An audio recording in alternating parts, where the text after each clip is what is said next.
de Brasil, la doctora Annelise Rodríguez Santos. La doctora es cirujana vascular y endovascular, miembro de la Asociación Brasileña de Angiología y Cirugía Vascular, y miembro del American Menú Forum.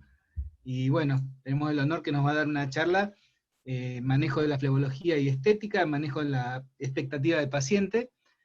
A posterior de eso, va a hablar nuestro compañero, Henry Catalá, en el tratamiento CLACS para varices y telangiectasias. Y bueno, y después Carlos Sinkin va a hacer los comentarios del coso. Desde ya queremos agradecer, como siempre, al Laboratorio Craveri, una persona de Ariel Timpanaro, que nos está ayudando con el soporte técnico y con todo, siempre colaborando. Y bueno, doctora Rodríguez, le damos paso a su charla. Hola a todos, gracias por compartir esta noche con nosotros, y quería agradecer a los organizadores por la invitación, y espero que aprovechen la noche con nosotros. Ahí vamos a hablar un poco de estéticas y todo esto. ¿Qué empezamos? Sí, por favor. ¿Puedo compartir mi pantalla? Vale. A ver, ¿dónde? Solo un momento, creo que está. Espera que me perdí la.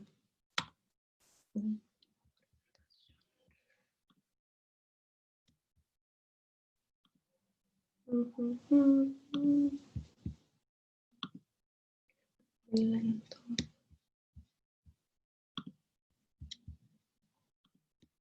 Bueno, ahora sí.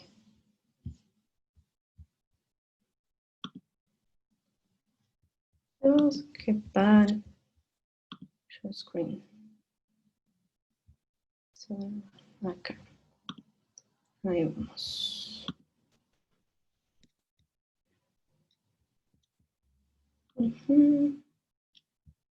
Bueno, yo soy Annelise Rodríguez, soy cirujana vascular y flebóloga acá en Brasil. Vivo en Cuiabá, que es en el centro oeste del país, casi más cerca de Bolivia que de São Paulo. Y me toca hablar un poco del manejo de la expectativa del paciente estético. Ahí seguimos. Bueno, cuando un paciente estético nos procura, ¿qué se quejan los pacientes con varices siempre? Se quejan del hinchazo al final del día, del dolor, de las heridas crónicas y unas tantas otras. Pero siempre el principal es la apariencia de las piernas. Y buscan siempre un tratamiento perfecto. Vienen con los sueños de lo que vieron en la internet, los videos, aquellos donde las arenitas se van de pronto. Entonces quieren un tratamiento que no tenga complicaciones, que no tenga el dolor, sin necesidad de descanso, que se puedan exponer al sol, y quieren resultados rápidos y excelentes. Entonces, ¿qué tenemos con esto? Tenemos un gran villano que se llama expectativa. Buscan algo que por veces no es posible entregarles. ¿Y qué podemos hacer? Equilibrar esto, todas nuestras posibilidades técnicas y la expectativa del paciente, traerlo lo más cerca posible una de la otra. Pero ¿cómo podemos hacer esto? No es una tarea muy fácil. Buscamos entonces hacerlo por etapas, siguiendo las etapas una por una, empezando con la consulta. ¿Qué hacer allá? El principal es tomar atención a las quejas de su paciente, lo que les incomoda. Entonces, si son las arenitas, si son las varices más grandes, les digo siempre lo que les duele a la vista. Y después, entender lo que esperan del tratamiento. Si quieren que se mejore la apariencia como un todo, si quieren las piernas blancas y perfectas. Y para esto empezamos con el examen físico súper detallado para que podamos darles algunas respuestas más. De allá vamos para el diagnóstico. La precisión diagnóstica es una etapa esencial para que podamos hacerlo también. Utilizamos el ultrasonido, la realidad aumentada o el fleboscopio cuando tenemos, y por veces hasta la pletismografía. De ahí vamos a la planificación. Explicamos al paciente cuáles son las mejores opciones para su caso. Enseñar los beneficios y complicaciones posibles. Hay que ser muy honesto a su paciente. Si decide por un tratamiento que puede tener alguna complicación, hay que decirlo, para que esté esperando que no le pique de sorpresa. Que no esté esperando que es que no, que esto va súper bien, nunca tenemos complicaciones, que es perfecto, y pasa una complicación, una herida, o entonces una mancha, y cómo explicarles después si no lo estaban esperando. Y también la duración y todas las etapas del tratamiento. Entonces, si el paciente necesita hacer cirugía, luego escleroterapia o láser, como sea, hay que decirle que es una parte por parte, puedes hacer dibujitos para que lo comprenda, y yo costumo hacerlo en los papeles o ahora en la mesa que es de vidrio. Y vamos a ir dibujando y diciendo, bueno, empezamos por acá, hay que terminar esto, luego esto. Y esto toma tiempo, no es un milagro, ¿sabes? No empezamos y pronto está listo. Muchas veces los pacientes llegan y piensan, bueno, voy a hacer una escleroterapia, llegaré a casa, mira, me voy a mirar en el espejo y ya está. Y ellos tienen que saber que no es así. Y uno hay que tomar tiempo para explicarlos cómo va a ser. Entonces, por eso, 2, 4, 6 meses, lo que penses, hay que saber el paciente también. Y entonces empezamos con la documentación. Yo creo que el doctor Enri va a hablar un poco más del registro fotográfico después, pero hay que tenerlo. La percepción de mejora de un paciente se cambia muchísimo cuando se enseñan las fotos del antes y después. Hay trabajos hablando de esto. Sí, hay un trabajo del doctor Fabricio Santiago ahora sí. Bueno, cuando les preguntas cuánto creen que ha mejorado, unos tantos %, y se cambia muchísimo antes y después que se enseñan las fotos. Y además de esto, el consentimiento informado, donde dice el paciente que ha sido todo explicado, que sabe que tienen riesgos, cuáles son, y que están conscientes y que concordan con esto. Entonces, todo hecho, solo entonces vamos a empezar con la ejecución del tratamiento. Podemos siempre agregar técnicas diversas. No hay una solución estándar. ¿Cuál es la mejor técnica? No se sabe. Cada paciente es diferente, cada caso es un poco diferente. Entonces, hay que tomar atención con ellos, y también es preferente que utilices una técnica que no es, ¿cómo decir?, tan especial, tan nueva, pero que sepas cómo manejarla.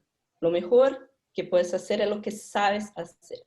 Si no tienes tanta experiencia con una técnica u otra, que hagas un entrenamiento, que la aprendas, y solo entonces te vas a ofrecer a tus pacientes como siendo una buena técnica. Entonces tenemos siempre que acordarnos de no subestimar las quejas del paciente. Si un paciente, especialmente los pacientes de la consulta estética, llegan con lesiones que uno que está acostumbrado a tratar las úlceras y todas estas cosas, te miras y digo, bueno, no es una lesión, pero si esto incomoda al paciente, hay sí que tenerlo en cuenta.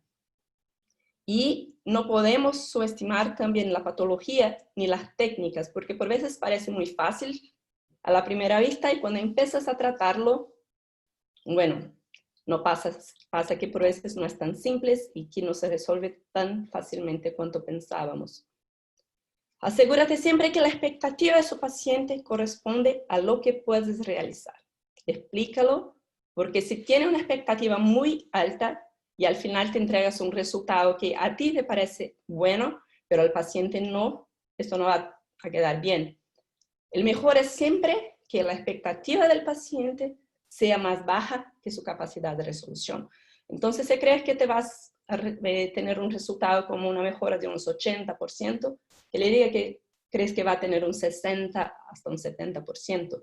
Y así consigues equilibrar.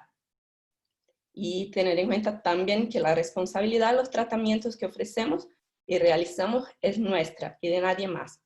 ¿Esto por qué? Por veces hay una técnica, ahí está, hablamos vamos a hablar del CLACS, por ejemplo. El CLACS va muy bien, pero si no sabes cómo hacer, no va a quedar tan bien. La espuma, ¿sí? Uno que lo sepa manejar, lo veo a Carlos Sinkin, por ejemplo, si va a hacer una espuma, por cierto que tendrá resultados un poco mejores de lo que los tengo yo, porque yo manejo espuma menos que el CLACS. Entonces, por veces, la mejor alternativa para mis pacientes no es la misma que para los pacientes de los otros. La responsabilidad es mía. Entonces, la técnica está escrita, es perfecta, pero yo no puedo asumir algo que yo no sé hacer. Entonces, lo que es mejor, lo que sabes tú hacer, por veces te envío el paciente, no hace falta. Si crees que el mejor tratamiento es algo que no puedes realizar, que envíes su paciente a otra persona. Así que si queremos obtener los mejores resultados, tener lo mínimo posible de intervenciones y optimizar el uso de las tecnologías, hay que tener en cuenta nuestras limitaciones, las limitaciones de las técnicas que estamos utilizando. Respetar las características regionales, porque ni siempre tenemos disponibles los esclerosantes, por ejemplo, que yo utilizo, la dextrosis al 75%, y hay países donde no se vende la dextrosis.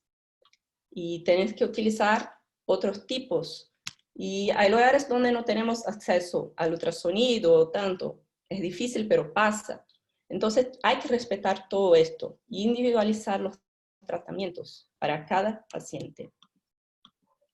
Entonces, ¿cuál sea un aneurisma? Si fuera una úlcera, varices más grandes o las varices más estéticas, hay que tomar el tiempo necesario para cada paciente y que le ofrezca siempre su mejor.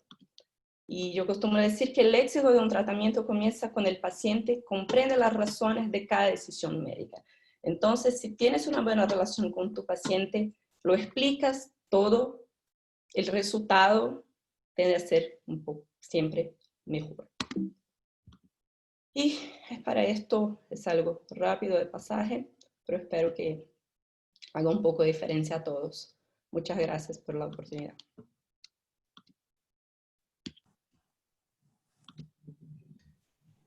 Muchas gracias, doctora. Muy buena la charla. Bueno, vamos a hacer las dos charlas y después hacemos la discusión y los comentarios. Damos paso al doctor Henry Catalá, docente de la UNR, asociado acá a la Sociedad de Flebología y Linfología, y con mucha experiencia acá en Rosario en CLACS. Henry, adelante. Gracias Martín. ¿Me escuchan? Perfecto.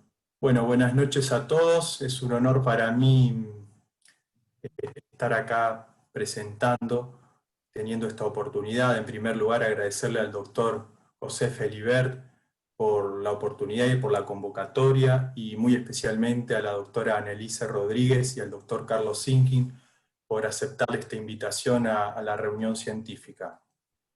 Y agradecimiento a Ariel Timpanaro y al Laboratorio Craveri por prestarnos y apoyarnos acá con la webinar a través de su plataforma. Gracias por la presentación, Martín. El tema que vamos a presentar es tratamiento CLACS para varices y telangiectasias, y básicamente va a constar esta presentación de 5 puntos: desarrollo y evolución, selección del paciente, fotodocumentación, tecnología y aplicación, que va a ser la técnica propiamente dicha, y resultados y complicaciones. La técnica CLACS de crioláser y crioescleroterapia se fue desarrollando a partir del año 1999, donde el profesor Kazuo Miyake empieza a incorporar la asociación del crioláser y de la crioescleroterapia a través de láser Nd:YAG 1064 nanómetros de pulso largo y dextrosa al 75%. En el 2002 agrega los equipos y dispositivos de enfriamiento de piel. Incorpora el concepto en flebología de sinergismo terapéutico, 1 más 1 es 3. Posteriormente, en el año 2005, un ingeniero, Seyman, en Estados Unidos, en la Universidad de Tennessee, desarrolla y publica un dispositivo para observar venas subdérmicas. Su primer objetivo era para accesos vasculares y accesos vasculares en pediatría, pero el doctor Kazuo Miyake lo incorpora para la utilización del tratamiento CLACS. Entonces empieza a realizar la técnica CLACS con realidad aumentada. En el año 2006 incorpora esta nomenclación de CLACS, que significa en inglés Cryo Laser, Cryo Sclerotherapy. En el mundo ya hay más de 30 países representados por profesionales que realizan técnica CLACS, capacitados por el profesor Miyake. Yo realicé mi entrenamiento a través de un programa de formación que se llama CLACS Deep Training, y lo menciono porque realmente ha sido muy satisfactorio. Es una técnica que el profesor Miyake la tiene bien establecida, tiene protocolizado la formación y el entrenamiento. Realmente valió la pena en mi formación profesional agregar este tipo de entrenamiento. Sin duda, un punto fundamental para la realización de CLACS es la selección del paciente. Estamos hablando de pacientes con lesiones estéticas que nos consultan, varices y telangiectasias. Desde el punto de vista de la clasificación CEAP, estamos hablando de CEAP 1. Como ustedes saben, actualmente, en mayo de este año, salió algunas modificaciones de la clasificación CEAP, en donde se agrega C2R, varices recurrentes, C4C, que es la corona flebectásica, y C6R, que es la recurrencia de una úlcera activa. Sin duda, CEAP1 son los pacientes en donde vamos a indicar este procedimiento o esta técnica de tratamiento estética. También pueden ser beneficiados con este tratamiento los pacientes que son CEAP2, que tienen diagnóstico por ecodoppler color de incompetencia venosa y se observan varices tronculares, y posterior a que el profesional realizó la corrección y la eliminación de las varices tronculares, ya sea por ECOFOAM, cirugía convencional, procedimientos ablativos como el láser endoluminal o la radiofrecuencia, estos pacientes pasan a un estadio CEAP1, donde observamos telangiectasias y venas reticulares que no han sido resueltas con la técnica quirúrgica y pueden ser beneficiados con una técnica CLACS. Por supuesto, ya todos sabemos la importancia y la dimensión que tiene el ecodoppler color en nuestra especialidad. Nos permite evaluar permeabilidad, obstrucción e insuficiencia valvular. Y es importante también en los pacientes CEAP1, porque según las series publicadas puede variar que los pacientes con CEAP1 entre un 5 y un 15% pueden presentar alguna alteración en el ecodoppler color, ya sea de alguna perforante incompetente o algún reflujo segmentario en los ejes verticales safenos.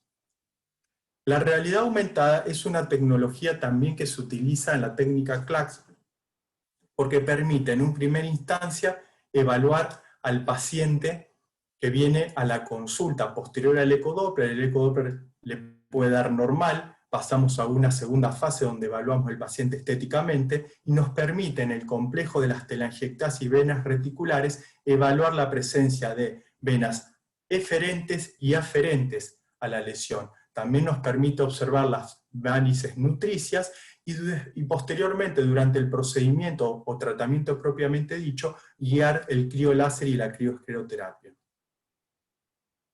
Hay un score poco conocido, que es el score 9.1, que se utiliza mucho en otras partes del mundo y especialmente en Brasil, publicado por el doctor Miyake en el 2008, que lo utiliza dentro del protocolo para la evaluación de sus pacientes, que se caracteriza por la evaluación del paciente desde un punto de vista de la realidad aumentada, si presenta o no venas nutricias o varices reticulares no visibles que solo se observan con la realidad aumentada, y la evaluación por ecodoppler color. En una primer columna tenemos si el paciente presenta telangiectasias simples o complejas, o sea que tienen por realidad aumentada venas nutricias, y en una segunda columna la presencia de varices simples o complejas que están ligadas a incompetencia por ecodoppler color, sean de perforantes o de segmentos verticales como la safena.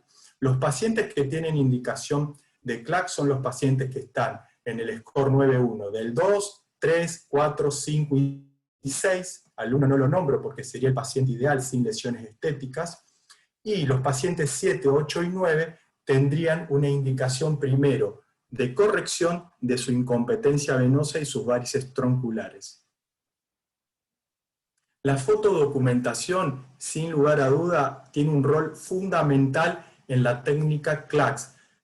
De todas maneras, cada vez tiene mayor relevancia en toda la medicina por aspectos médicos legales, pero principalmente en el CLACS porque se trata de lesiones que vamos a tratar desde el punto de vista estético y nos permite un excelente registro, un seguimiento del paciente, un análisis de la táctica para ir viendo cómo nuestro paciente va sesión tras sesión y si es necesario ajustar parámetros. Y se habla que la documentación fotográfica es igual a compromiso, principalmente compromiso de parte del profesional, porque va a ver de una forma objetiva realmente cómo va su paciente en la evolución del tratamiento.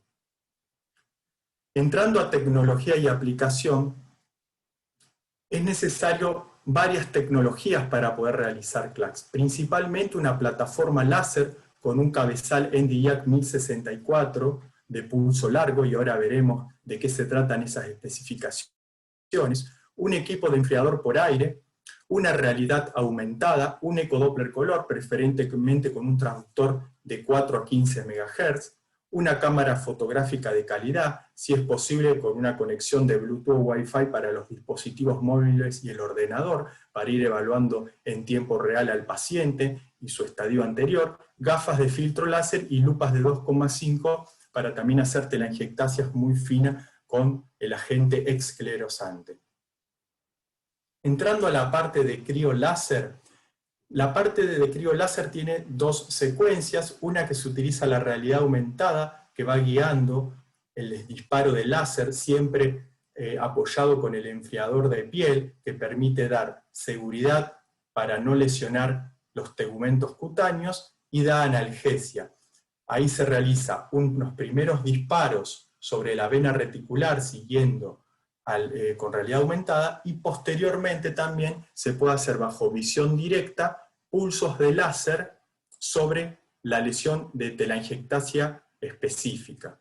Siempre estos equipos de enfriador trabajan entre -10 y -20 grados centígrados. Un punto a destacar es que las energías láseres utilizadas en CLACS son energías bajas, porque lo que intenta el CLACS no es colapsar totalmente la vena, sino generar una lesión ciertamente controlada en el endotelio y en las fibras elásticas para generar edema en la pared. Antes de que se genere ese espasmo y ese edema, lo ideal es colocar la infiltración de la crioescleroterapia. Como verán, los equipos vienen con parámetros ya preestablecidos, donde se evalúa el tipo de piel del paciente, el diámetro del vaso, el spot que se puede utilizar, que generalmente varían de 2 a 6 milímetros, la fluencia en joule por centímetro cuadrado y el ancho de pulso. En este punto hay que destacar que estas energías son muy altas porque están diseñadas para tratamientos exclusivamente con láser, y la técnica CLACS usa energía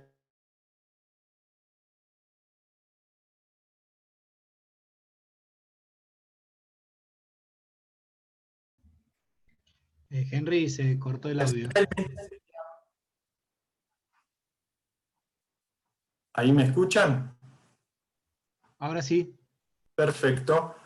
Realmente sería un tema muy importante, un tema que daría para una presentación específica, el tema energía y física del láser. Pero si hay un concepto que reúne la acción del láser en estos tejidos o en el target, es la fototermólisis selectiva, que se caracteriza por la longitud de onda, el ancho de pulso y la energía. Esto va a dar como resultado la destrucción o tratamiento del target que yo necesito. En este caso, el target son las estructuras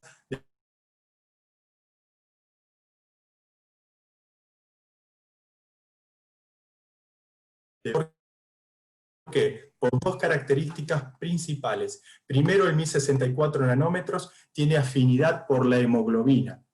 Y un segundo aspecto es que el 1064 nanómetros tiene muy buena penetración en los tejidos. Fíjense que de 100 nanómetros a 1064 aumenta la penetración del láser, y de 1064 en adelante disminuye la penetración.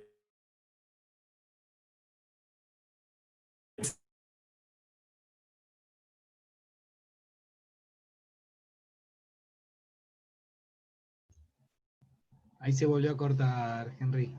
No sé si se escucha. Utilizan nanosegundos.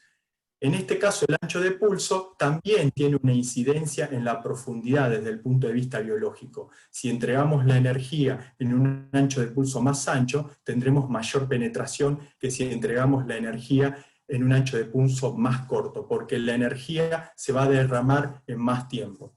Por otro lado, también existe el spot y el foco, que también tienen una acción sobre la penetración. El spot, cuanto mayor es el spot, mayor penetración, y si menor es el spot, menor penetración. Por último, la energía seleccionada, si es insuficiente no vamos a tener resultado, y si es excesiva, vamos a sobreutilizar el láser y podemos tener efectos secundarios. ¿Hasta ahí me escuchan, Martín? Sí, se escuchó, se cortó un poquito, pero se escuchó. Perfecto. Si hacemos un ejercicio frente a una lesión compleja de varices reticulares y telangiectasias y analizamos qué tipo de potencias, energías, ancho de pulso y spot podemos utilizar, podríamos centrarnos en esta lesión en los dos extremos. Por un lado, la varice reticular que tenemos, y por el otro, telangiectasias bien finas y rojas superficiales. Sobre la vena reticular, uno diría, bueno, acá tengo una vena gruesa, tengo que utilizar alta energía. Eso no es así. Con la vena reticular tenemos que usar baja energía porque tenemos mucho cromóforo. Por otro lado, el ancho de pulso va a ser grande porque queremos buscar una buena penetración. La longitud de onda ya va a estar preestablecida, 1064 nanómetros, que nos da afinidad por la hemoglobina y tiene buena penetración. Y el spot lo vamos a usar, como queremos tomar bien la vena, 6 milímetros. En cambio, en el lado opuesto de las lesiones, una telangiectasia bien fina y superficial, la energía va a tener que ser alta. ¿Por qué? Porque tenemos poco cromóforo. El ancho de pulso más corto, porque queremos entregar esa energía en un periodo de tiempo más acortado y no necesitamos tanta profundidad. Y el spot de 2 milímetros porque queremos concentrar esa energía en un sector más pequeño o área de superficie más pequeña. Con respecto a la crioescleroterapia, sin duda el concepto original es destroza al 75%, como dijo la doctora Anneliese, a veces no se consigue, acá podemos utilizar en su defecto destroza al 50% o polidocanol al 0,25% o al 0,5% que utilizan muchos profesionales que realizan esta técnica.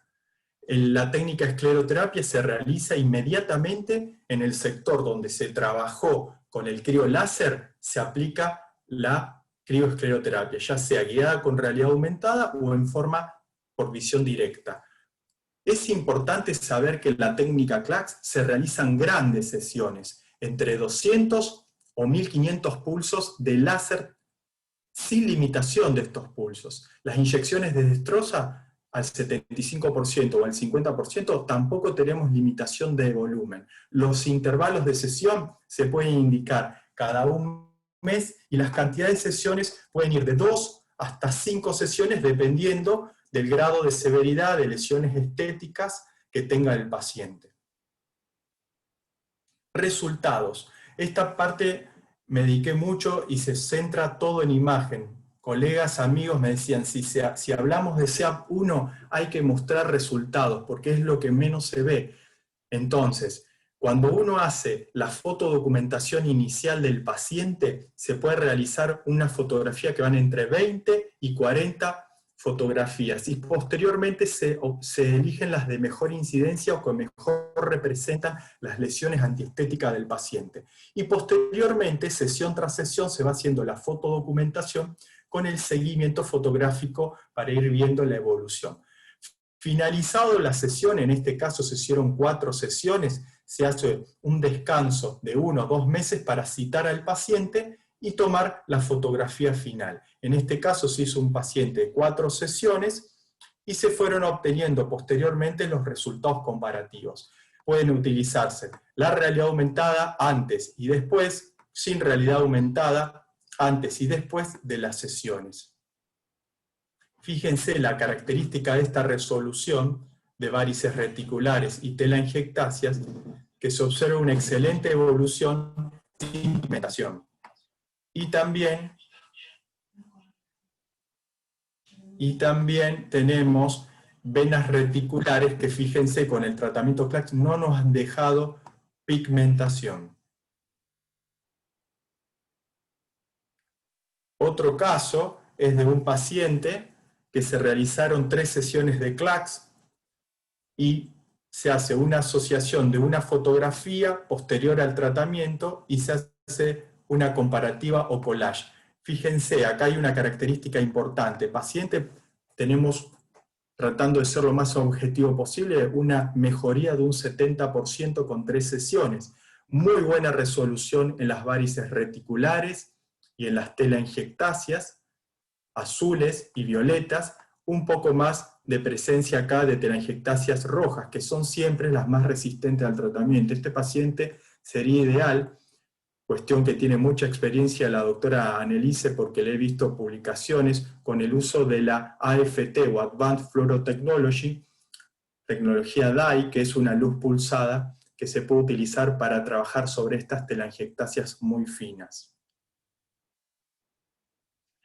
Detalles sutiles que pueden consultar pacientes que vienen por detalle estético en cara posterior de hueco popliteo. Se realizaron 2 sesiones con muy buen resultado, utilizando el antes y el después por visión directa y con realidad aumentada. Lesión de cara externa de muslo, se realizó una sesión de técnica CLACS, incluso una fotodocumentación bien ampliada, que sirve de guía el nebus que tiene. Fíjense, con una sesión, la disminución de un 80% de la lesión, incluso se podría indicar una segunda aplicación. Varices reticulares y telangiectasia en cara externa del muslo. Venas reticulares en cara posterior de muslo y hueco popliteo. Esta paciente se le realizó también, como es el protocolo, un ecodoppler de miembros inferiores que dio normal, incluso se complementó con un ecodoppler transvaginal, los cuales fueron normales, y se decidió hacer un tratamiento CLACS con muy buena resolución. Telangiectasias de cara externa del muslo, que siempre están asociadas a venas reticulares y en términos generales son muy complicadas de tratar porque puede verse complicación de matting. Telangiectasias de cara interna de pierna en una paciente de 50 años. Estas lesiones también son difíciles de resolver. Acá nuevamente en la primera fase de crioláser se utilizan potencias altas, anchos de pulso corto y spot pequeños. Esta lesión quería mostrarla porque se hicieron 2 sesiones de CLACS con un muy buen resultado global, pero fíjense cómo las venas reticulares, las telangiectasias azules y violetas tuvieron una excelente respuesta, pero las telangiectasias rojas y superficiales siempre son las más resistentes. Telangiectasia cara posterior de muslo, una paciente muy deportista, con lesiones en cara interna de tobillo. Se hicieron 3 sesiones de CLACS con buena resolución, una vena reticular y telangiectasia en cara externa de pantorrilla, antes y después todas las fotografías. Estos 2 casos son 2 pacientes totalmente diferentes, pero quería mostrarlos porque tienen algún grado de complicación. Este tipo de lesiones, lo primero que tenemos que hacer, por supuesto, dentro del protocolo, estudiar por ecodoppler. Son pacientes que pueden tener reflujo segmentario de vena safena. En este caso no se detectó ningún reflujo segmentario ni global de la vena safena, tampoco de perforante. Se indicó 4 sesiones de CLACS y se obtuvo muy buen resultado. Después de la 4ª sesión, 2 meses de descanso y documentación fotográfica. pero observen que tiene un grado de matting en este sector. Y en esta otra paciente, muy buena respuesta, a la paciente también muy conforme con los resultados, y se realizaron 4 sesiones, pero tiene algún grado de pigmentación mínima en algunos sectores donde tenía telangiectasias y venas reticulares. Telangiectasias cara interna del muslo, 2 sesiones, con muy buena respuesta, podríamos decir una mejoría de un 70-80%. Varices reticulares y telangiectasias en cara externa de pie y tobillo derecho, y la misma paciente pie y tobillo izquierdo, antes y después de las sesiones. Esta paciente se realizó 4 sesiones de CLACS. Varices reticulares sutiles en cara posterior de muslo y hueco popliteo, antes y después de 2 sesiones de CLACS.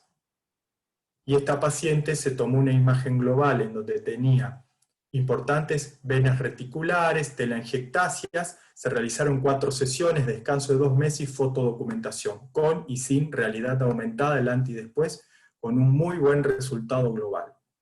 Y por último, esta paciente que realmente siempre destaco este tipo de lesiones porque, fíjense, con una fotografía de alta calidad y aumentado, no se ven lesiones pigmentarias, 4 sesiones del tratamiento y una excelente evolución. Para terminar, sin lugar a la duda, lo que nos presentaba la doctora Annelise respecto a que, por supuesto que en técnicas de tratamiento de SEAP1, todas las técnicas son válidas, y el profesional tiene que aferrarse a la técnica que está entrenado, que domina, porque un buen tratamiento de escleroterapia, hay profesionales que hacen excelentes tratamientos de escleroterapia con excelentes resultados, al igual que la técnica de láser transdérmico pura. La técnica CLACS tiene varias ventajas y desventajas que trato de colocar en este slide para analizarla. Como ventaja se pueden realizar grandes sesiones y en consultorio. Recordamos, no teníamos límites ni de pulsos de láser ni de dextrosa al 75% en la aplicación. No requiere preparación previa, el paciente se evalúa, se analiza con realidad aumentada, con ecodoppler color y se indica el tratamiento, si es SEAP1 y está dentro del score 9.1 del 2 al 6. Resultados satisfactorios, se habla de un porcentaje de resultado de un 70% entre 3 y 4 sesiones. Si utilizamos dextrosa al 75 o el 50%, 0% de alergia y anafilaxia. No utiliza compresión elástica. Grandes series publicadas de profesionales con mucha experiencia en la técnica CLACS no han visto diferencia en cuanto a resultados estéticos con el uso o no de la compresión elástica. Ese fenómeno puede estar ligado a que el láser genera un edema en la pared venosa, es cierto, que contiene de mejor forma posterior a la sustancia esclerosante. Es ambulatoria, esto se realiza en consultorio, y tiene una incorporación inmediata al ejercicio y al trabajo cotidiano. Incluso autores de mucha experiencia dejan la exposición solar totalmente para el paciente. Yo, preferentemente la primera semana, prefiero que no se expongan al sol con el objetivo de broncearse, sí pueden hacer actividad al aire libre. Y analizando las desventajas del CLACS, sin lugar a duda el costo es un elemento central. Se necesita tecnología importante como el láser, la realidad aumentada y los dispositivos de enfriamiento de piel, que son costosos, y esos costos después se trasladan al tratamiento. Ni hablar que los equipos Nd:YAG 1064 de pulso largo, los equipos que hay a nivel mundial de calidad son costosos y no son muchas las empresas que tienen este tipo de dispositivos de calidad.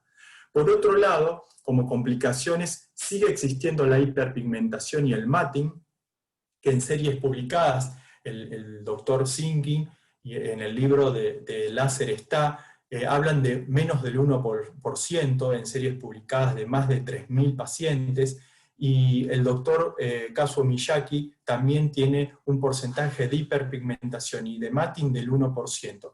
Quemaduras cutáneas, si bien están reportadas, es poco probable que se observen quemaduras cutáneas. Realmente yo no las he visto, pero están descritas. Generalmente esto ocurre en la primera fase del profesional cuando empieza la curva de entrenamiento. Muchas gracias a todos por escucharme. Adelante, Martín. Bueno, muchísimas gracias a vos por la charla, excelente, Henry, la verdad, muy buena charla. Y bueno, vamos a escuchar ahora los comentarios del pionero prácticamente en Argentina de esta técnica. Carlos, adelante.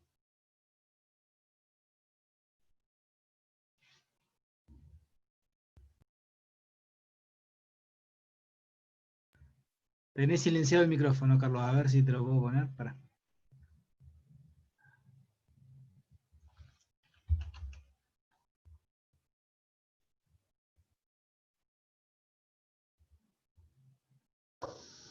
Hola, ahora sí, Ahí está, ahora sí. silenciaste vos. Encantado, un gusto participar con ustedes, una sociedad amiga, y escuchar a Annelies primero y a Henry.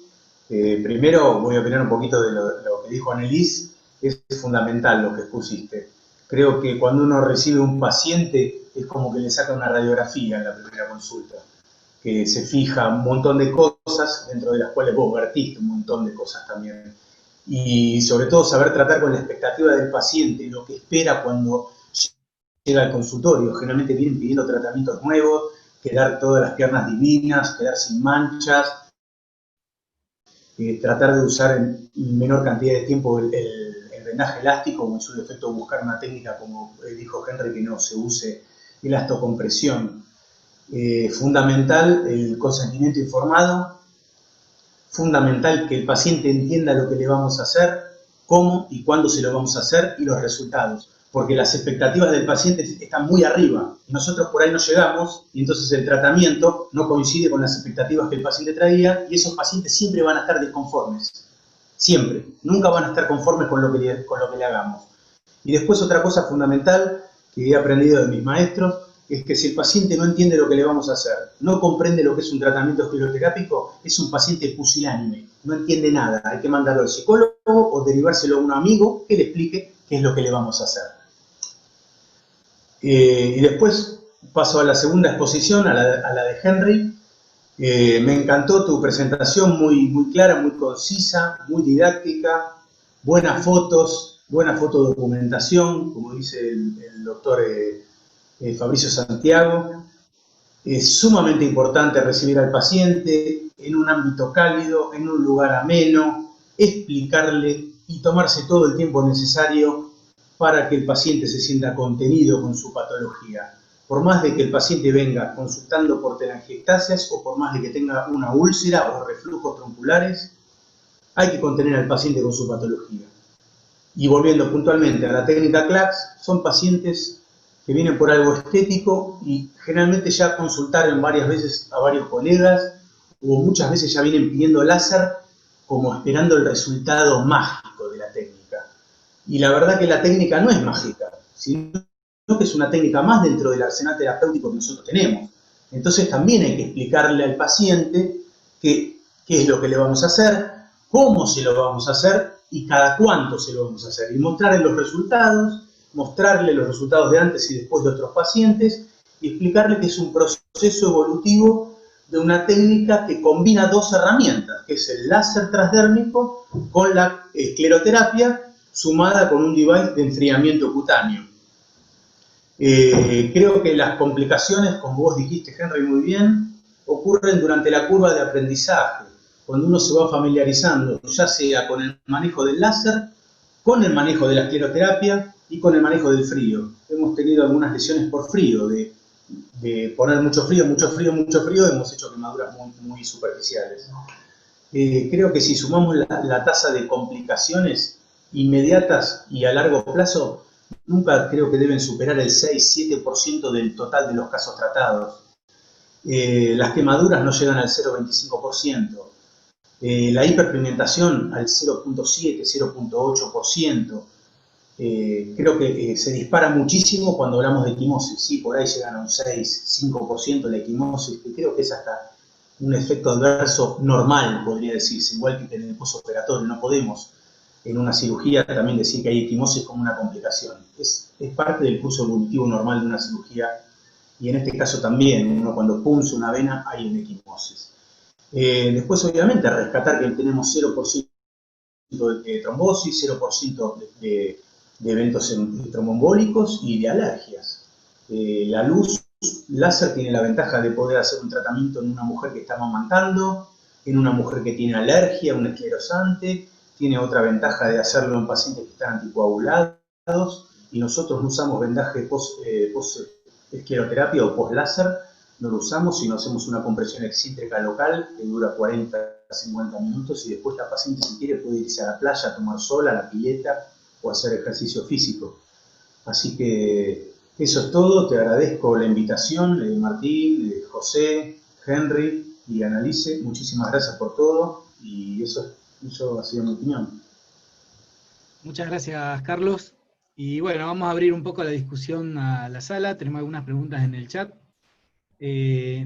Doctora Annalise, le preguntan sobre una cuestión técnica de cómo utilizar el DAI y el IPL en movimiento o en pulso para telangiectasias rojas, y qué hace con el matting. Habilita el micrófono, Annalise.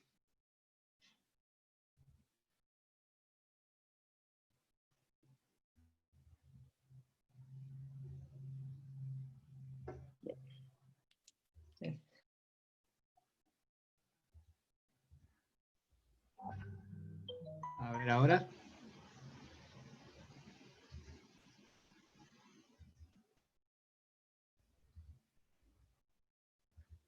No.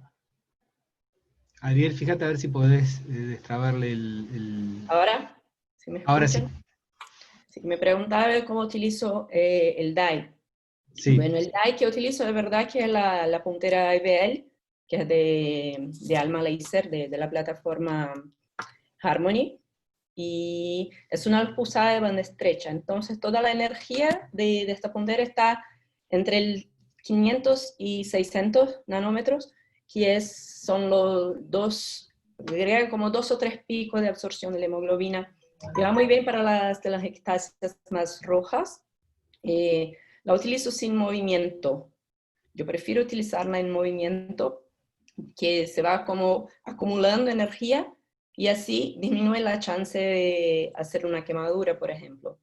Y la luz pulsada, la convencional, yo no la utilizo, ya la he utilizado, pero para conseguir los mismos resultados hay que utilizar una energía más alta, y las quemaduras y las complicaciones son mucho mayores, mucho más grandes cuando la utilizas. Pero si la utilizo en movimiento, con acúmulo de energía. Y el matting, yo tengo un caso publicado de matting que lo traté exclusivamente con esta puntera, con la luz pulsada de banda estrecha. Lo utilizo cuando tenemos el matting, utilizo como 1 o 2 sesiones de la DAI, y los resultados son muy buenos, de verdad que me encanta. Muy bien, muchas gracias. Bueno, una de las preguntas que pueden ser para los dos es, preguntan qué porcentaje se le atribuye al efecto tanto del láser como de la espuma, y en qué porcentaje a cada uno. Creo que es un poco la combinación, no sé quién lo quiere contestar de los dos. Sí, Martín, hago una contestación y después los aportes que quieran.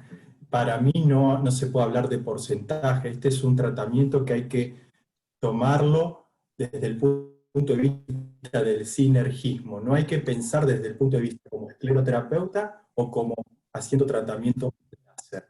Yo específicamente vengo de la escleroterapia. Es un tipo de tratamiento que especialmente a mí me ha dado un resultado aceptable, no me conformó, me motivó a evolucionar en el punto de buscar una técnica que a mí me guste más, me llevó a este entrenamiento, y creo yo, de mi punto de vista, me ha ido mejor con esta técnica, con la escleroterapia sola, pero reconozco y he visto en profesionales y en colegas, amigos que también he rotado y he aprendido de ellos, con resultados excelentes desde el punto de vista de la escleroterapia.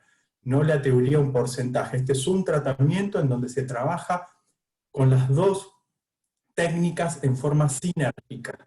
Lo que sí creo yo que es una respuesta que está ya dada por el doctor Miyake, que tiene una experiencia importantísima. El láser va primero, la escleroterapia va después. Porque Primero, que si uno aplica la escleroterapia, elimina el cromóforo de nuestro target, y el cromóforo del MI64 es la hemoglobina. Y segundo, que justamente uno lesiona de forma controlada el endotelio y las fibras elásticas de la pared venosa, y luego eso va a generar un edema. Antes que ocurra ese fenómeno, se aplica el agente esclerosante de muy baja potencia, como una destroza al 75%, al 50%, o en su defecto, si el profesional utiliza, un polidocanol al 0,25. No sé si la doctora quiere hacer un aporte, o Carlos Sinkin. Es perfecto, es esto que está diciendo. No se puede decir cuál es cuál, porque es una sinergia igual. Yo creo que la gran otra diferencia pregunta cuando que se está hace en la el escleroterapia chat. pura es el tiempo de tratamiento. Sí que se puede tener, yo utilizaba la escleroterapia, yo creo que al final y al cabo de un año, por ejemplo, puedes tener los mismos resultados con la escleroterapia y con el CLACS, pero el tiempo que se lleva para llegar al mismo resultado es muchísimo más corto, como 2 o 3 sesiones contra 10, 12 sesiones por veces para hacer el mismo tratamiento, pero al final sí que se puede tener, pero la gente no tiene paciencia de esperarlo, ¿no? Esto es verdad. Bien, otra de las preguntas es por qué no combinarlo con espuma. ¿Qué opinión tienen? Bueno, yo lo aprendí con Kazuo, y él dijo que se tiene como 0,0005% de hacer algún daño que no lo va a utilizar. Él no utiliza nada que no sea la dextrosis. Yo ya he utilizado, yo utilizo la espuma una vez u otra, pero bueno, es lo que utiliza él. Yo creo que sí, totalmente podría aplicarse una espuma en la técnica CLACS. De hecho, hay profesionales que la utilizan. La experiencia que yo tuve es que aumentan inmediatamente los índices de pigmentación y matting. Al utilizar un esclerosante de muy baja potencia líquido, ya sea un polidocanol al 0,25, al 0,5, o lo mejor una destroza, ese fenómeno considerablemente baja. Hay que pensar en utilizar un esclerosante de muy baja potencia, porque justamente se comienza con la acción terapéutica del láser transdérmico. Sí. Y otra de las preguntas es si en pacientes anticoagulados tienen alguna cuestión técnica que tienen más cuidado, si lo hacen, si no lo hacen. Yo no veo problema de hacerlo. Solo hay que decirle a la paciente que puede quedar con un poco más de equimosis. Pero igual la hago, porque el punto es que no queremos coagular el paciente, sino que hacer una fibrosis a la vena. Entonces, si está anticoagulado o no, de verdad que hacer menos coágulos se disminuye la chance de hacer una mancha, por ejemplo, de tener que hacer un drenaje, como todo. Yo no he tenido personalmente tratado pacientes anticoagulados, no me han llegado a la consulta pacientes CEAP1 que estén justo en tratamiento anticoagulante, pero recomendaciones que se pueden realizar con el paciente anticoagulado, lo comentaba el doctor Sinkin, que ha realizado tratamientos y se puede llevar a cabo sin problema. Sí. Yo he visto una pregunta, yo creo que el doctor Hugo Navas me ha preguntado, ¿por qué no hacer la espuma antes, ¿no? del láser? Yo creo que especialmente ya has hablado de la cuestión del edema de la pared, pero especialmente cuando utilizas algo que no es la dextrosis, por ejemplo el polidocanol, que tienes un límite de volumen que se puede utilizar por sesión. Una vez que haces el láser antes, con el edema, te vas a utilizar una cantidad más pequeña de esclerosante para cada par de la pierna. Así que puedes tener una sesión más grande, hacer más tratamiento de una sola vez, mismo con el polidocanol cuando haces el láser antes. Y también, si por si acaso haces una pequeña equimosis con la punción de la vena para hacer la esclerosis, cuando pases con el láser por encima, te puede hacer una quemadura, porque va a coger la hemoglobina que está debajo de la piel. Bueno, el doctor Venecia quería hacer un comentario. Roberto, no te estoy viendo por dónde andás, pero ahí te habilitamos el micrófono.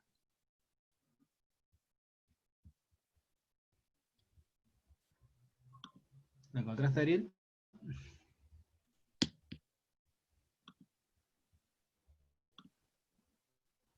Hola, buenas noches a todos.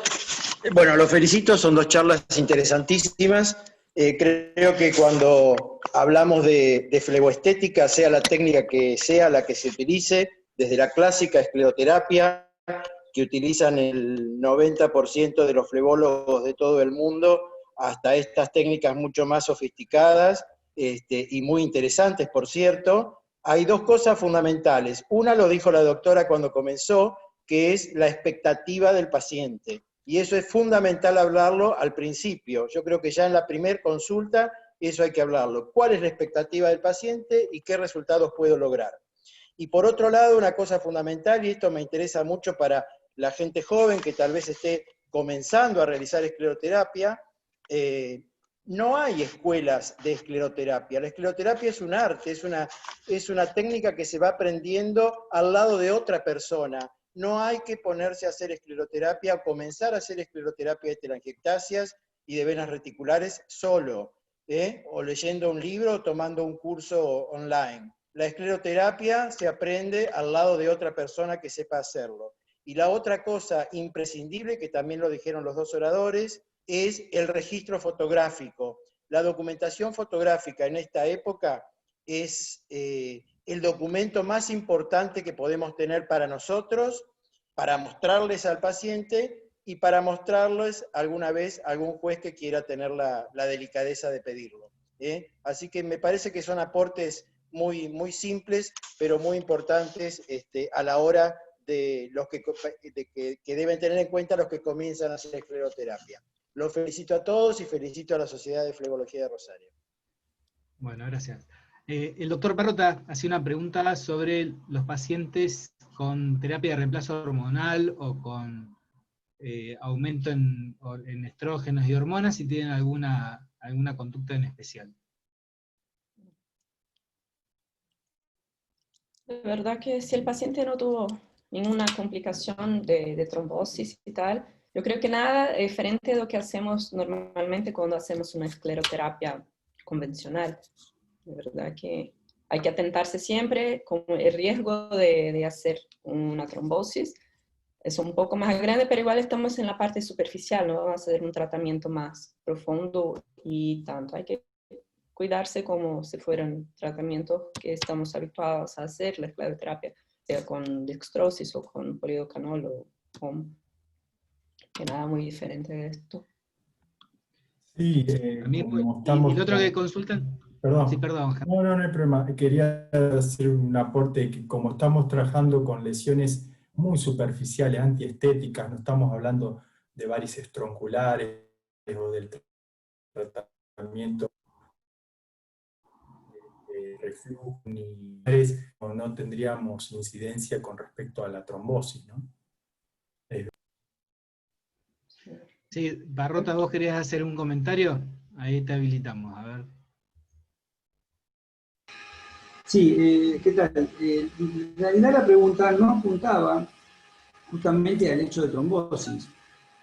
A través de los años uno ve que las pacientes que están con terapia hormonal supletoria y las pacientes que están con estrogenismo, o sea, con un síndrome específico, no me voy a poner a hablar ahora de la parte hormonal de una mujer, hay que perder un poquitito de tiempo en explicarle que el resultado va a ser más largo que el habitual.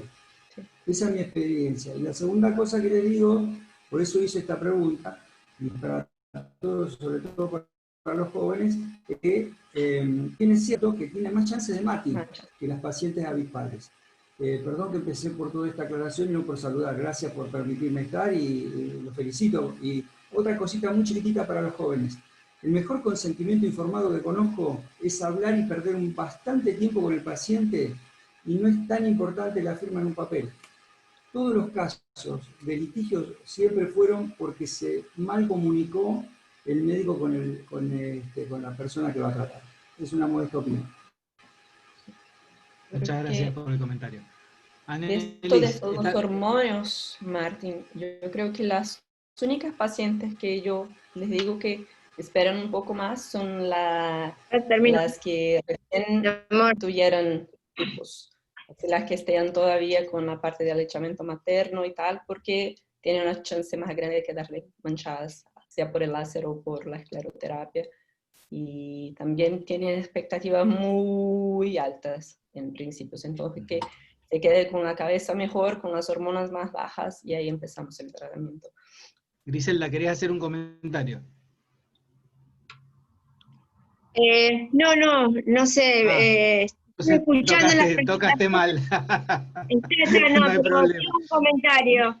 Las presentaciones excelentes, yo creo que ya muchos colegas lo han dicho, la mejor experiencia, los mejores resultados son con lo que uno tiene más experiencia. Bueno, sabemos, yo hace muchos años que hago escleroterapia, mis resultados son excelentes, muchas veces con efectos indeseables como el muffin. En una época muy lejana he hecho úlceras por escleroterapia. La medicación que utilicé fue desde glicerina crómica, dextrosa, suero destrozado al 75%. En la actualidad estoy usando polidocanol al 0,25%, al 0,5%, con buenos resultados en general, que como decía el doctor Venecia, depende de la experiencia de cada uno. Pero bienvenida a estas tecnologías que seguramente no son accesibles a todo el mundo. Es todo lo que quería comentarte. Muchas gracias. Doctor Balboni, quería hacer un comentario. Sí, gracias. Bueno, los felicito por las dos exposiciones que han sido muy buenas, con un gran despliegue técnico y verdad que pero en realidad estoy en desacuerdo con bastantes cosas. Con la doctora ninguna. Estuvo excelente su presentación y estoy de acuerdo, y yo practico eso que usted refiere. Lo que dice el doctor Henry, la verdad que está muy lindo, parece la guerra de las galaxias, y eso impresiona al paciente, pero entre eso y la realidad creo que hay mucha diferencia. Por empezar, el láser, el 1064, o sea, hay que considerar que si uno hace esclerosis en la cara, los vasos de la cara más o menos el mismo diámetro y la misma profundidad. Uno regula el láser y tiene muy buenos resultados. En la pierna no es así. En la pierna uno tiene una telangiectasia roja, una azul, un vaso de 2 milímetros, uno de 1 milímetro, uno a una profundidad de 4 milímetros, otro, etc. ¿Dónde falla el láser? No pueden manejar esa longitud de onda con tanta diferencia. Entonces, esa foto que yo vi de 200 shots que hizo, o que no sé si esa es una foto modelo o es una experiencia que usted presentó suya, me parece una barbaridad hacer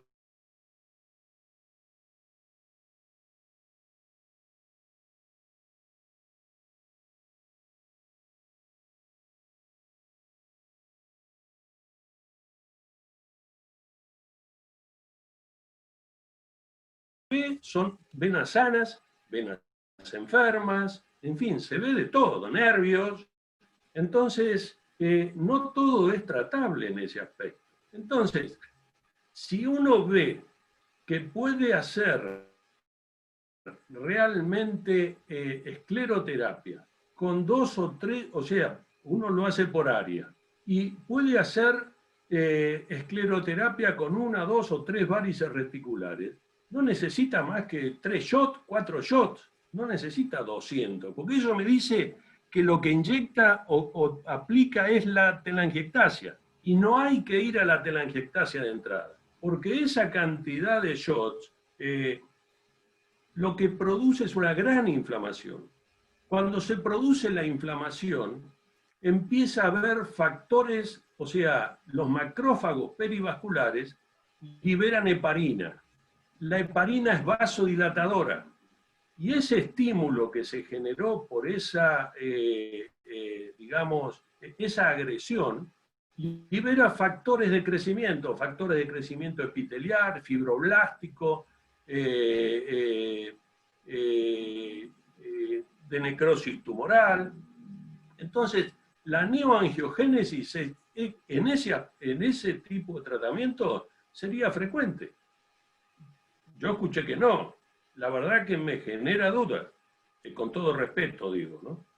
Así que, y después, otra cosa. Ahora la doctora y el doctor dicen que utilizan glucosa o dextrosa al 75%. El esclerosante osmótico es muy agresivo, deshidrata la íntima, a diferencia del polidocanol que hace una lisis a través de la sustancia lipídica.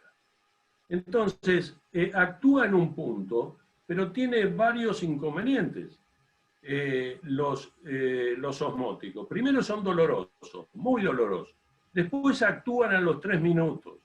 Después, si se extravasan, pueden ulcerar.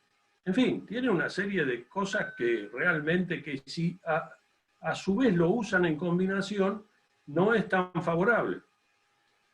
Después, el vendaje. Veo que no usan vendaje.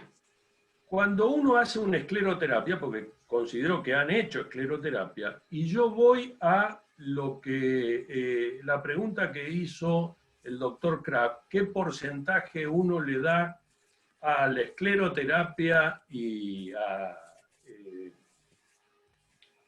láser?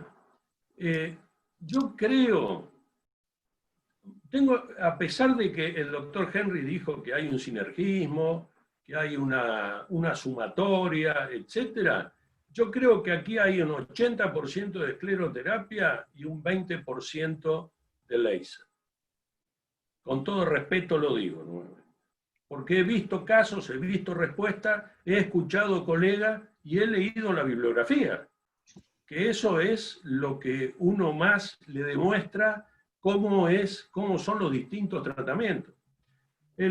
Cuando uno hace una escleroterapia, si uno no venda, estoy hablando de las varices reticulares, que yo vi varias que tratan, si uno no vendan, a las 8 horas hay una vasodilatación compensadora. Con una íntima que está lesionada, eso es trombogénico.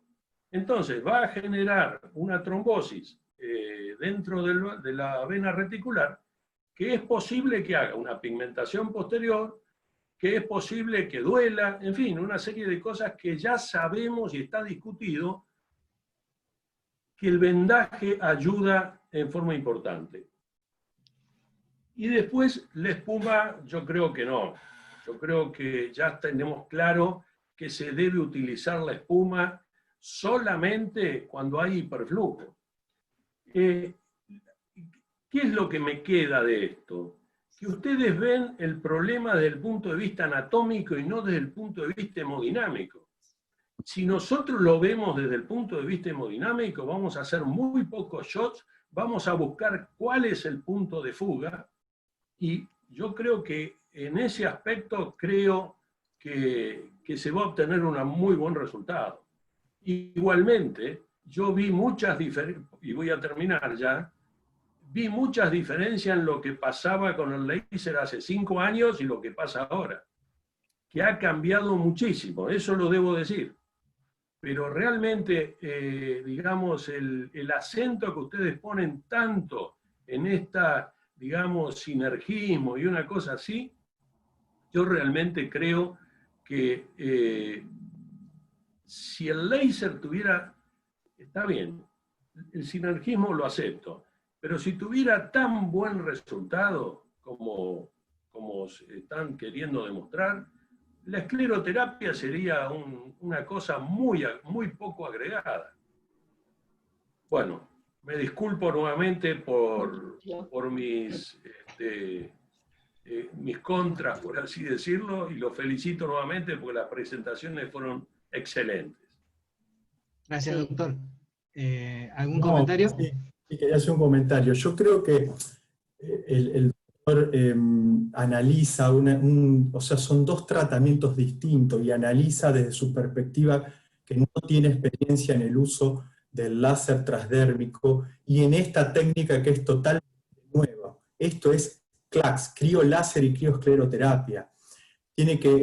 Tendría que ver cómo se realiza el tratamiento, y estas imágenes que yo puse en la presentación son imágenes que son de resultados reales en los tiempos que yo hice. Trato de ser muy serio en mis presentaciones, sin ningún filtro, y las complicaciones que habla él son propias de la escleroterapia. Lo que pasa es que opina de una visión con una experiencia monstruosa, y sabemos la calidad del doctor en cuanto a escleroterapia, pero esto es otro tratamiento. No puede tomar la visión desde la escleroterapia pura.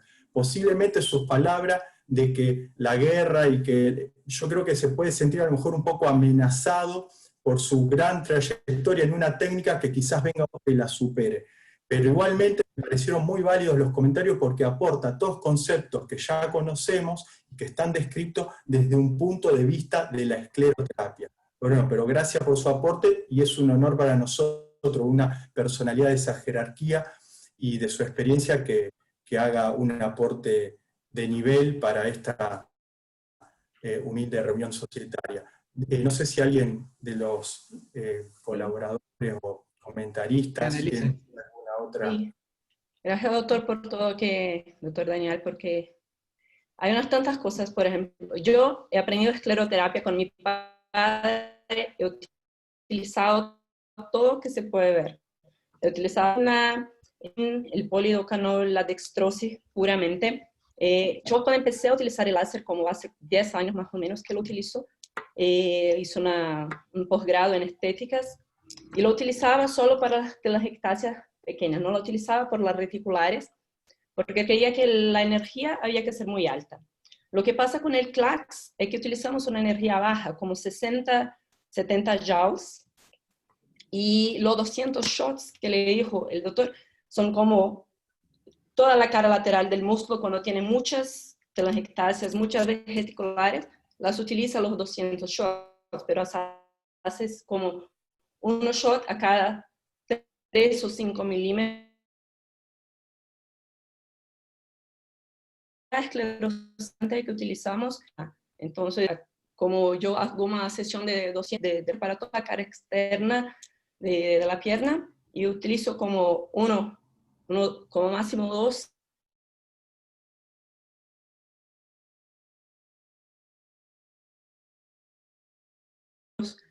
De la dextrosis y el etamolín, dextrosis al 50% con el etamolín, pero había muchísima hiperpigmentación por el tipo de piel de la gente de donde vivía yo, japoneses y gente con la piel más mestiza. Entonces se quedaban muchas manchas y de ahí pasé a la dextrosis, y con la dextrosis cuando empecé a hacer el CLACS, lo que vi, los resultados no son tan diferentes al final, pero sí son muchísimo más rápidos. Entonces lo que yo llevaba para hacer con mucho más tiempo, llevo menos tiempo, menos sesiones. Es más caro para el paciente, claro, tiene un valor agregado porque son procedimientos caros, son para la práctica privada, pero la diferencia principal es en el tiempo que llevamos para obtener el mismo resultado al final. Y esto por eso trae a los pacientes muchísimo para acá. Yo creo que había algo más, pero ya se me olvida, pero creo que es más esto. Y lo del láser puramente yo le he intentado a unos pacientes que se dejan hacer, entonces en la misma paciente, por ejemplo, con lesiones semejantes a los dos lados, hizo puro láser con escleroterapia, pura escleroterapia con puro láser, y puro láser con CLACS, y todos los cambios, y sí se nota diferencia después de una sesión con 30 días. Sí que no tengo acá lo que estoy diciendo, si se puede creer o no, pero sí que se nota. Y hay muchas maneras de hacerlo y hay que dominar unas tantas y ofrecerlas todas a los pacientes. Les ofrezco la pura escleroterapia también, si no tienen cómo pagar o si prefieren hacer un tratamiento más clásico, lo hago también, sin problemas. Bueno, y ya en honor al tiempo y para redondear esta reunión, hay 3 preguntas más que quizás quieran hacer algún aporte. En cuanto a si utilizan, dijeron que no, pero la gente lo pregunta, si utilizan medidas de compresión o sesión. La otra pregunta es, con los fit factory más altos, si tienen algún cuidado en especial en pieles más oscuras. Y había una más. No, y se repetía, básicamente es eso. ¿Algún comentario sobre el asunto? Y de las medias de compresión, no si el paciente, no por el tratamiento en sí. Después, como complemento al tratamiento flebológico, sí se pueden indicar. Y lo de las pieles oscuras, bueno, hay que simplemente el resguardo que hay que obtener, se utilizan con mucho cuidado energías más bajas, porque bueno, el ENIAC 1064 también tiene algo de absorción, la melanina, si bien es un competidor muy débil con la hemoglobina, pero hay que tener cuidado en las pieles oscuras. Y la otra que preguntan es, a 2 años, si notan alguna diferencia en los resultados. Creo que a los 2 años, lo que estaba diciendo, sí que al final podemos tener los mismos resultados. Por veces puede ser un poco más de matting por la cantidad de líquido que se va, un poco más. Hay que dominar las manos para que no se ponga mucha fuerza al hacerlo. Al final de 2 años no, pero lo que dice, por veces las pacientes no quieren esperar 2 años. Y así, es una práctica, he visto acá, si es una práctica privada, sí está más caro, pero los resultados son más rápidos y la gente está así disponible a pagárselo. Hay que ver toda la región donde vive, a ver si se puede hacerlo, si tiene paciente para que lo haga. Eso hace diferencia también, si no es una inversión que no vale la pena para uno. Todo hay que tener en cuenta, no es simplemente te vas de compras y allá, va a pagarlo como después. Entonces todo hay que llevarlo en consideración y bueno, cada caso en caso, como todo, con todas las técnicas, con todos los pacientes, todo es diferente para cada uno, eliges cada punto y ponte en una escala y a ver lo que vale la pena o no para cada. Y así vamos, seguimos. Hay muchas técnicas y opciones. Bueno, muchísimas gracias, Annelise. José, ¿querés cerrar la reunión con un comentario? Ahí, espera que abrí el micrófono.